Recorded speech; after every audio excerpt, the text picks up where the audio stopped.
नमस्कार। मैं दिल्ली से डॉक्टर प्रदीप कुमार जैन आपकी सेवा में फिर प्रस्तुत हूँ। बहुत फ़ोन आ रहे हैं, व्हाट्सएप मैसेजेस आ रहे हैं। जो मुझे जानते हैं, जिन्होंने सब्सक्राइब किया है, वो और प्रश्न पूछ रहे हैं, कई घटनाओं को वो जानना चाह रहे हैं जो आगे आने वाले एपिसोड्स में मैं आपको धीरे धीरे बताऊंगा।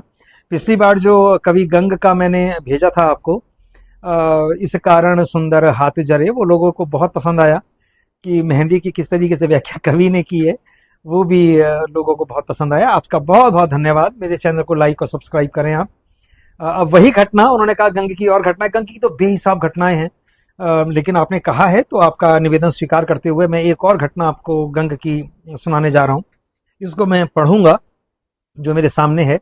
इसको मैं स्मरण नहीं कर पाया हूँ, तो उसके लिए मुझे आप क्षमा करें। एक बार हुआ क्या कि लोगों ने अकबर को भड़का दिया कवि गंग के खिलाफ।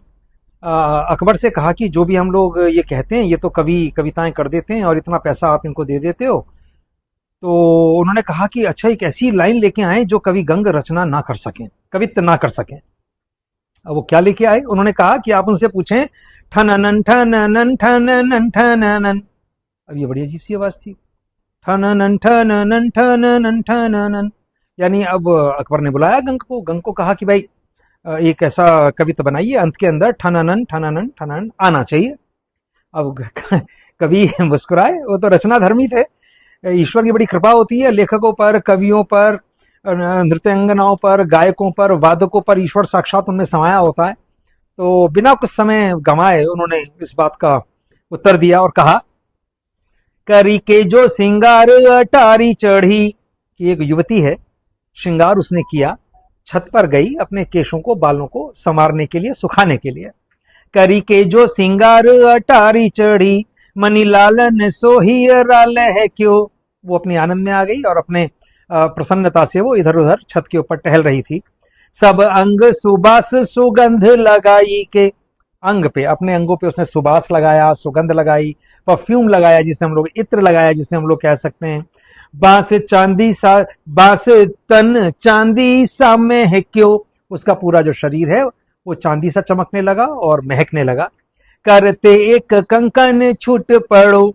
अब जब वो छत से उतर करके नीचे की ओर आ रही थी, तो हाथ में पहना हुआ एक कंगन उसके हाथ से फिसल गया, निकल गया चक्करबाजी में।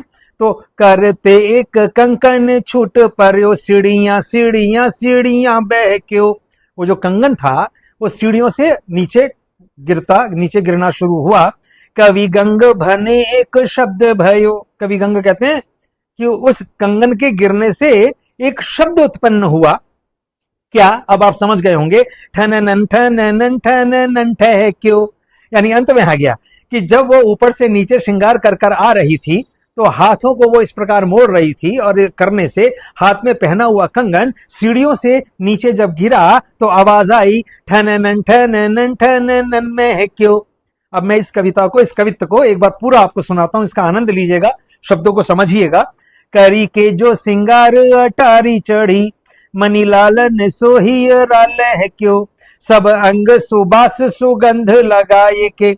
अंग सुबास सुगंध कौन सा अनुप्रास है मुझे बताइएगा। करीते एक कंकन छूट पड़ो। करी कहते हैं हाथ को, हाथ से कंकन छूट पड़ा। करीते एक कंकन छूट पड़ो, सीढ़ियां सीढ़ियां बह क्यों। कवि गंग भने। कवि गंग ने कहा, क्या कहा?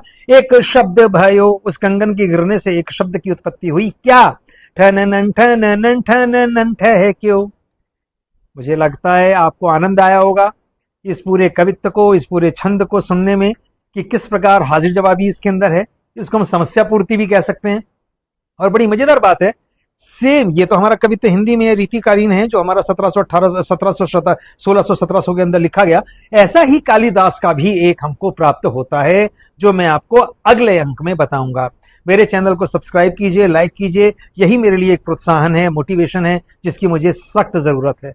ये साहित्य है हमारा, भूलिएगा नहीं। नमस्कार।